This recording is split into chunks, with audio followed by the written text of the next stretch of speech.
दर्शक बंधु न्यूज लक्ष्मी 7 को आपण मानकु स्वागत करूछि मुलाबली आसंत जणिबा आज रिपोर्ट।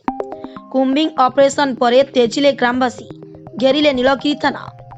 बालेश्वर जिला नीलगिरी अंचल कूलडीहा अभयारण्य वन विभाग राति अधिया कुंबिंग ऑपरेशन। एही ऑपरेशन रे 6 जण शिकारी को गिरफ्त करिछि वन विभाग। हेरे गिरफ्तारी को विरोध करिसंती ग्रामवासी। नीलगिरी थाना घेराव करिसंती ग्रामवासी।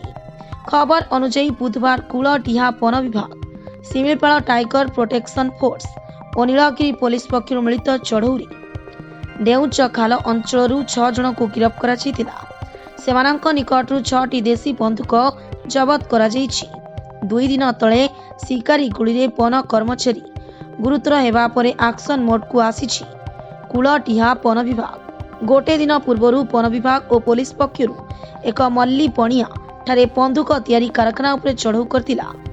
एठार 4टी देशी बंदूक सह बंदूक तैयारी सामग्री जबत करतिला। एही मामला रे संपुक्त जन को गिरफ्त करा जायतिला।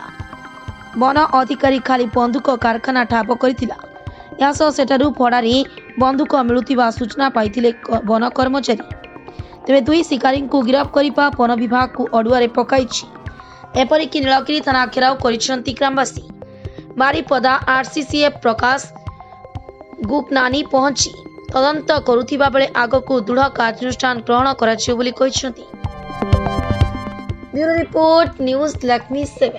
दर्शक बंधु जदि आपण मानकु आज रे वीडियो भल लागि थाय वीडियो को लाइक कमेंट शेयर करी आम चैनल को सब्सक्राइब करी पाखर थिबा बेल घंटी बजाइबा को जमारी भी भूलिबेनी।